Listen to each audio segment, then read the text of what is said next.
Tuhan bersamamu. Dan bersama rohmu. Inilah Injil suci menurut Lukas. Dimuliakanlah Tuhan. Ketika Yohanes Pembaptis mewartakan pertobatan, orang banyak bertanya kepadanya, "Jika demikian, apakah yang harus kami lakukan?" Jawab Yohanes kepada mereka, "Siapa saja yang mempunyai 2 helai baju, hendaklah ia membaginya dengan yang tidak punya. Dan siapa saja yang mempunyai makanan, hendaklah ia berbuat demikian juga." Pada waktu itu datang juga pemungut-pemungut cukai untuk dibaptis, dan mereka bertanya kepada Yohanes, "Guru, apakah yang harus kami perbuat?" Jawab Yohanes, "Jangan menagih lebih banyak daripada yang telah ditentukan bagimu." Prajurit-prajurit juga bertanya kepadanya, "Dan kami, apakah yang harus kami lakukan?" Jawab Yohanes kepada mereka, "Jangan merampas, jangan memeras, dan cukupkanlah dirimu dengan gajimu." Tetapi karena orang banyak sedang menanti dan berharap, semuanya bertanya dalam hati tentang Yohanes, kalau ia adalah Mesias. Karena itu Yohanes menjawab dan berkata kepada semua orang itu, "Aku membaptis kamu dengan air, tetapi Dia yang lebih berkuasa daripadaku akan datang, dan membuka tali kasutnya pun aku tidak layak. Ia akan membaptis kamu dengan Roh Kudus dan dengan api. Alat penampi sudah di tangannya untuk membersihkan tempat pengirikannya dan untuk mengumpulkan gandumnya ke dalam lumbungnya. Tetapi sekam akan ia bakar dalam api yang tidak terpadamkan." Dengan banyak nasihat lain, Yohanes memberitakan Injil kepada orang banyak. Demikianlah sabda Tuhan. Terpujilah Kristus. Bapak, Ibu, saudara-saudari, para suster dan anak-anak yang dikasihi Tuhan, hari ini adalah Minggu Advent yang ketiga, yang juga disebut hari Minggu Advent Sukacita. Karena bacaannya mengajak kita untuk bersukacita. Bersukacita karena apa? Karena Allah telah mengutus putranya ke dunia untuk menebus dosa kita. Bukan untuk menghukum kita, tetapi untuk membebaskan kita dari dosa-dosa yang telah kita perbuat. Bapak, Ibu, saudara-saudari, ini merupakan kegembiraan, perlu disyukuri.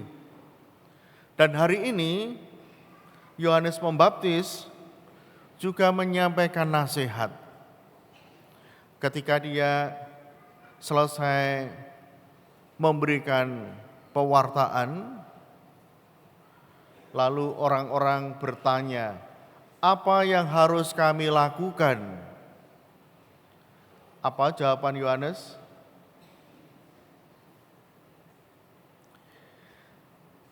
Dalam Injil Lukas yang merupakan kisah tentang Yohanes Pembaptis yang kita dengarkan tadi, Yohanes mengatakan, "Siapa saja yang mempunyai 2 helai baju, hendaklah ia membaginya dengan yang tidak punya. Dan siapa saja yang mempunyai makanan, hendaklah ia berbuat demikian juga." Rupanya pesan dari Yohanes Pembaptis ini selalu terngiang-ngiang di dalam hati kita. Maka orang Katolik sangat rajin untuk berbagi.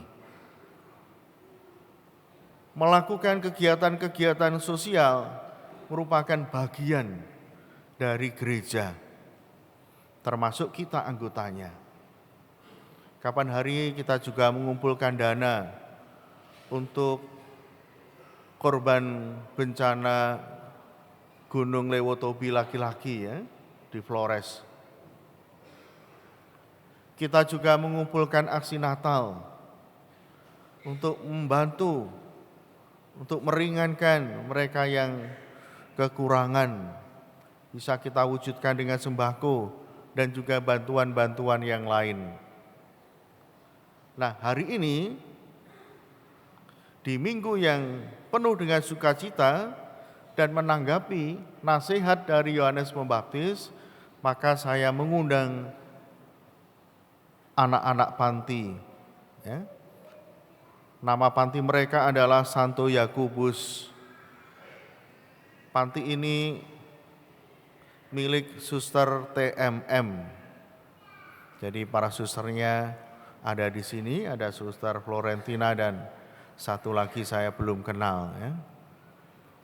Dan anak-anak hadir di sini juga ikut kur ya, sebagian ikut kur, sebagian duduk di sini. Mungkin anak-anak bisa berdiri sebentar ya. Sudah berdiri kamu? Nah, ini anak-anak dari jauh Bapak Ibu ya, dari Papua, namun diajak oleh suster ke sini. Oh ini yang besar-besar ya, ini yang besar-besar. Ada yang SMA ya? Oh SMA 1, SMP? SMP ya, SD? Oh SD di sini semua. Nah, ini calon-calon atlet ini ya. Jadi silahkan duduk. Yang SD sekolah di Santo Mikael, Perak. Ya. Kemudian yang SMP juga di Santo Mikael. Yang SMA di mana? Stefanus Caritas. Oh baik ya. Jadi hanya satu yang SMA, yang lain anak-anak ini. Jadi mereka sejak kecil sudah ikut suster. Ya. Bagaimana rasanya jauh dari orang tua dan tidak bersama dengan orang tua ya sejak kecil sampai dewasa. Dan untuk sekolah mereka banyak dibantu ya, oleh para donatur. Jadi karya-karya gereja termasuk yang dikelola oleh para suster, para imam dan juga awam itu memang murni karya sosial. Jadi tidak ada investasi atau apapun yang menghidupi mereka. Jadi murni dari kebaikan umat. Maka Bapak Ibu mendengarkan nasihat dari Santo Yohanes Pembaptis ini, marilah kita juga mengingat saudara-saudari kita yang tentu saja dalam kehidupannya masih jauh dari kehidupan kita sehari-hari. Memang mereka juga 3 kali makan ya Bapak Ibu ya, ini masih anak-anak. Jadi harus dicukupi, suster punya tanggung jawab untuk mencukupi, untuk menyekolahkan dan juga menjadikan mereka anak-anak yang mandiri. Nah, mengapa mereka saya undang? Pertama karena hari ini kita juga diajak untuk berbagi. Memang yang tertulis adalah berbagi baju dan berbagi makanan. Dan itu kita lakukan. Setiap perayaan Ekaristi, anak-anak yang maju itu memberikan koin ya di patung malaikat. Dan koin yang terkumpul itu saya berikan ya. Dana yang terkumpul saya berikan untuk anak-anak ini. Jadi nanti anak-anak dapat snack ya. Kita juga memberi sembako dan juga memberi dana untuk anak-anak ini. Nah, Bapak Ibu, saudara-saudari, itulah panggilan kita. Yohanes Pembaptis tidak mengajak kita untuk mencintai Tuhan, mengasihi Tuhan, lalu hanya berdiam diri. Banyak berdoa saja tidak cukup. Tapi rupanya kita juga dipanggil untuk berbuat sesuatu bagi saudara-saudari kita. Maka keselamatan itu bukan usaha kita sendiri, membuat kita selamat, tapi keselamatan itu melalui tindakan perbuatan kita terhadap saudara-saudari kita, sesama kita, tetangga sekitar, ya, warga gereja yang membutuhkan perhatian, kemudian juga anak-anak panti seperti ini, para lansia di panti jompo, masih banyak tempat di mana kita bisa berbagi. Saya senang di lingkungan-lingkungan para lansia yang sakit dikunjungi oleh pengurus lingkungan, oleh warga lingkungan. Pada Natal ini para lansia yang sakit selain dikunjungi juga mendapatkan bingkisan. Nah, itu juga hasil dari persembahan Bapak Ibu. Jadi mereka sangat gembira.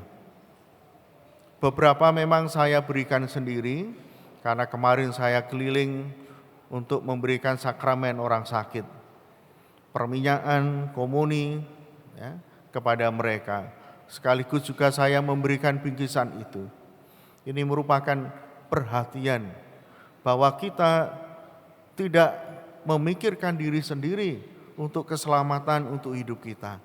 Tapi masih banyak saudara kita yang juga membutuhkan perhatian. Tidak usah jauh-jauh di sekitar kita. Mungkin ada umat yang hidup sendiri dalam keadaan sakit, atau di masa tua, meskipun masih sehat, mereka sendirian. Atau ada keluarga-keluarga yang kesulitan untuk memenuhi biaya kehidupan. Atau ada keluarga-keluarga yang kondisi rumahnya sangat memprihatinkan. Nah, Bapak Ibu saudara-saudari, itulah panggilan kita. Mungkin dari situ tindakan-tindakan yang sederhana, perhatian yang sederhana, kita bisa menjawab apa yang dianjurkan oleh Yohanes Pembaptis, bahwa kita sudah melakukannya. Saya bersyukur bahwa minggu ini sudah memberi perhatian kepada mereka yang membutuhkan, kepada para lansia, dan hari ini kita juga memberikan perhatian kita kepada anak-anak panti asuhan. Bapak Ibu, anak-anak ini dari jauh ya, dari fisiknya Bapak Ibu bisa melihat ya, tidak ada yang wajahnya, rambutnya seperti Bapak Ibu ya. Ini sudah keramas ya, sudah bercukur, tetapi ya tidak panjang-panjang rambutnya. Di sekolah anak-anak ini sangat aktif. Ya. Mereka tidak mengenal waktu untuk berolahraga. Ya. Apalagi sepak bola, ini kesenangan mereka. Dan kapan hari ketika saya berkunjung ke panti ini, meskipun pulang sekolah itu sudah sore, makan siang sekitar jam berapa ya, jam 2, jam 3 ya, makan siang, tapi mereka tetap gembira, mereka tetap senang, dan mereka bermain bersama. Saya lihat kok tidak ada yang bertengkar ya. Ketika saya masih kecil sering bertengkar ya, tapi mereka bisa hidup rukun satu sama lain. Terima kasih suster ya untuk bimbingannya. Suster sudah telaten, sudah sabar untuk mendampingi mereka. Semoga mereka nanti juga dapat mandiri ya, dan juga menjadi pengikut Tuhan sampai akhir. Bapak Ibu saudara-saudari, para suster nanti juga akan ikut basar ya. Mereka juga akan menjual rosario buatan anak-anak. Lalu juga ada kalender, ada minyak kayu putih dari Ambon. Ya. Bagi yang sering masuk angin, silahkan ya. Perut kembung dan lain sebagainya. Karena minyak kayu putih dari Ambon ini memang terkenal. Ya. Bapak Ibu, mari kita syukuri hari ini kita bisa berbagi dengan anak-anak kita dari Panti Asuhan Santo Yakobus bersama para suster. Berkat Tuhan menyertai kita. Amin.